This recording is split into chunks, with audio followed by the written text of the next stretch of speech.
Hello hi, ഞാൻ ഉണ്ണികൃഷ്ണനാണേ. നെയ് പൊടി ഇഡലി കഴിച്ചിട്ട് ഒരുപാട് നാളായി. അങ്ങനെ ഇറങ്ങിയതാണ് കേട്ടോ. ഈ ഒരു ഹോട്ടലിൽ വന്ന് പൊടി ഇഡലി ഓർഡർ ചെയ്തപ്പോൾ അവരുടെ ഒരു സ്പെഷ്യൽ മസാല ദോശ കൂടെ ഉണ്ട്, അതും കൂടെ ഒന്ന് ട്രൈ ചെയ്യാൻ പറഞ്ഞു. അങ്ങനെ ഞാൻ 2 ഫുഡ് ഓർഡർ ചെയ്തായിരുന്നു. അത്യാവശ്യം ഒരുപാട് കറികൾ ആ ഒരു ഫുഡിൻ്റെ കൂടെ കഴിക്കാൻ വേണ്ടി അവർ സെർവ് ചെയ്യുന്നുണ്ട്. അപ്പോൾ ആദ്യം തന്നെ അവരുടെ സ്പെഷ്യൽ മസാല ദോശയും കഴിച്ചാൽ ഇത് കോളിഫ്ലവർ മസാല ദോശയാണ് കേട്ടോ. നിങ്ങൾ ഡിഫറെൻറ്റ് ടേസ്റ്റുള്ള മസാല ദോശ ട്രൈ ചെയ്യണമെങ്കിൽ തീർച്ചയായിട്ടും ഇത് ട്രൈ ചെയ്യുക. നല്ല രുചി ഉണ്ടായിരുന്നു കേട്ടോ. കുറച്ച് മസാല അവർ ആഡ് ചെയ്തിട്ടുള്ളൂ, ഒരുപാട് കോളിഫ്ലവറും അവരതിൽ കൊടുത്തിട്ടുണ്ട് കേട്ടോ.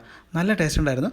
പിന്നെ ഇത് നമ്മൾ സ്ഥിരം കഴിക്കാറുള്ള നെയ് പൊടിയിടലാണ്. ഒരുപാട് നാളായി കഴിച്ചിട്ട് ആ ഒരു കൊതി കൊണ്ട് വന്ന് കഴിച്ചാണ് കേട്ടോ. പ്രത്യേകിച്ച് നെയ്യും കൂടെ ചേർത്തിട്ടുള്ള ആ ഒരു പൊടിയിടലി കഴിക്കാൻ ഒരു പ്രത്യേക രുചി തന്നെയാണ്. അതിൽ ആ പൊടിയാണ് കേട്ടോ എടുത്തു പറയേണ്ടത്. നമ്മൾ സാധാരണ കടകളിൽ നിന്നും കഴിക്കുന്നതിലും വ്യത്യസ്തമായിട്ടുള്ള ഒരു പൊടിയാണ് കേട്ടോ അവരതിൽ യൂസ് ചെയ്തിട്ടുള്ളത്. എന്തായാലും അടിപൊളിയായിട്ടുണ്ടായിരുന്നു. ഇവിടെ വന്നു കഴിഞ്ഞാൽ ഒരുപാട് വ്യത്യസ്തമായിട്ടുള്ള വെജിറ്റേറിയൻ ഫുഡുകൾ നിങ്ങൾക്ക് ട്രൈ ചെയ്യാൻ പറ്റും. വൈകുന്നേര സമയങ്ങളിലൊക്കെ വന്നു കഴിഞ്ഞാൽ നല്ല തിരക്കാണ്, ഒരുപാട് സ്പേസ് ഉണ്ട് കേട്ടോ അകത്തോട്ട് കയറി കഴിഞ്ഞാൽ. ഈ കട നമ്മുടെ തിരുവനന്തപുരം പവർ ഹൗസ് റോഡിലുള്ള ഹോട്ടൽ ആനന്ദാസ് ആണ് കേട്ടോ.